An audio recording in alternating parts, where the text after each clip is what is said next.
கர்த்தருடைய பரிசுத்த நாமத்திற்கு ஸ்தோத்திரம்.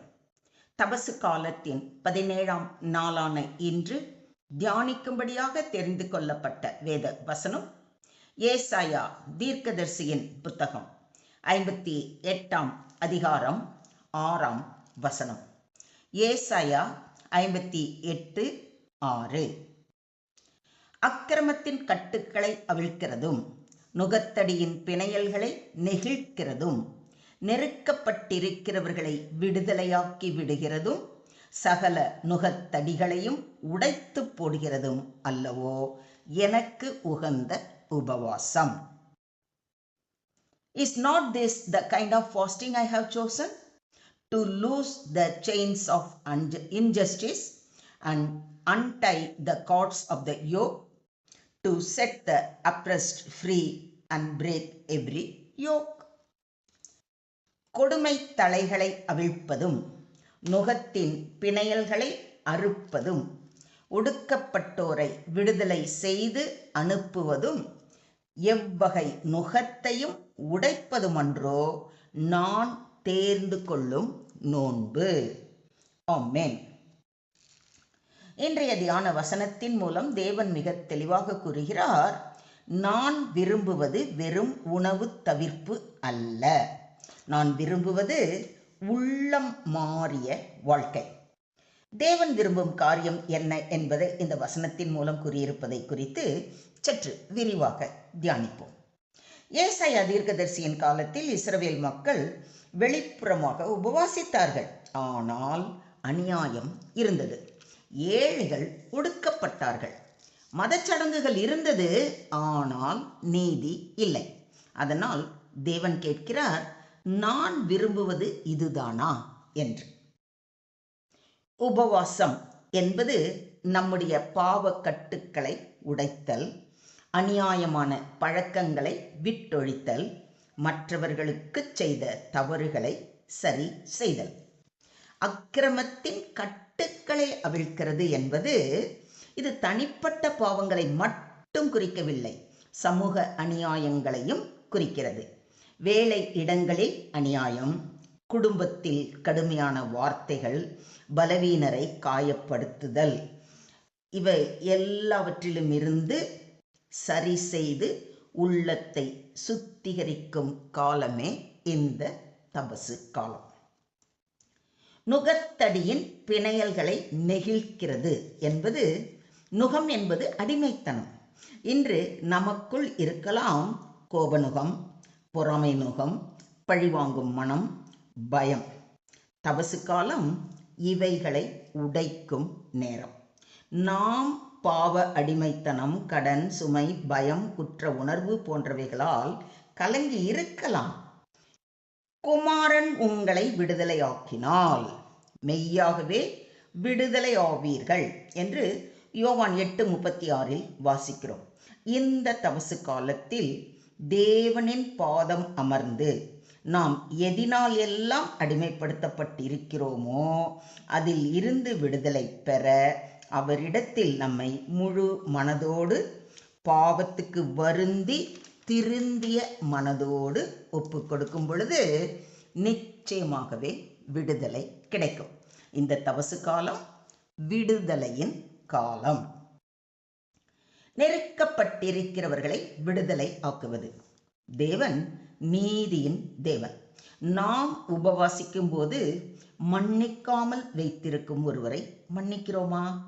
நம்மால் முடிந்த உதவியை மற்றவர்களுக்கு செய்கிறோமா? ஏழை மற்றும் துன்புறும் மக்களை குறித்த கரிசனை இருக்கிறதா என்று நம்மை நாமே ஆராய்ந்து மன்னிக்கும் மனப்பான்மையையும் அனைவர் மேலும் உள்ளார்ந்த அன்பு செலுத்தும் மனப்பக்குவத்தையும் பெறவே இந்த தபசு காலம். ஊமையனுக்காகவும் திக்கற்றவர்கள் எல்லாருடைய நியாயத்துக்காகவும் உன் வாயை திற.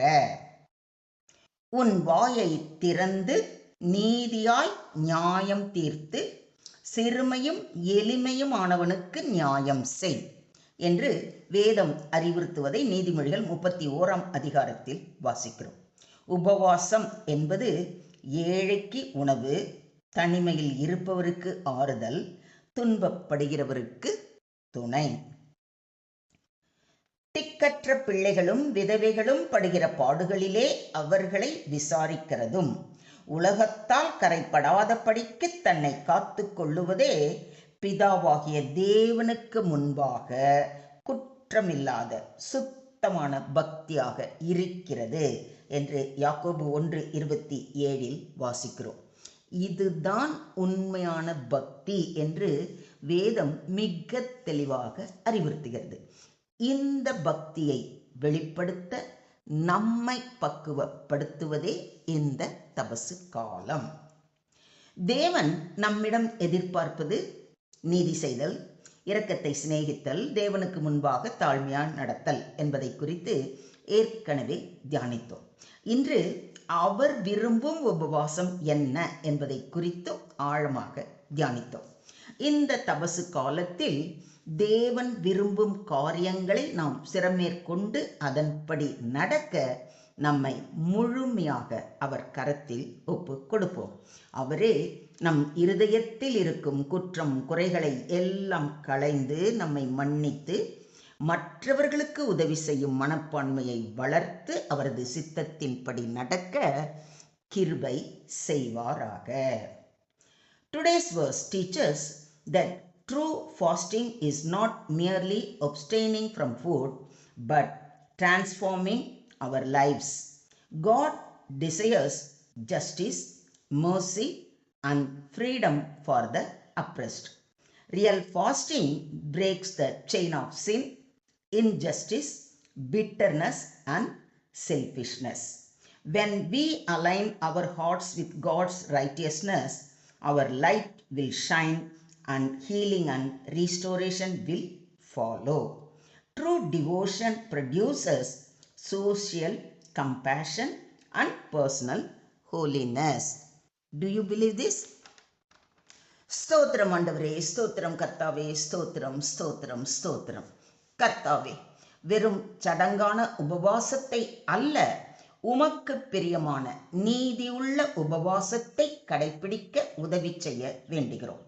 எங்கள் வாழ்க்கையில் கட்டுக்களை உடைத்து நாங்கள் மற்றவர்களுக்கு விடுதலையின் கருவியாக இருக்கச் செய்ய வேண்டுகிறோம். அநியாயத்தை வெறுக்கவும், இரக்கத்தை நேசிக்கவும், உம்மோடு தாழ்மையாய் நடக்கவும் கிருபை தர வேண்டுகிறோம்.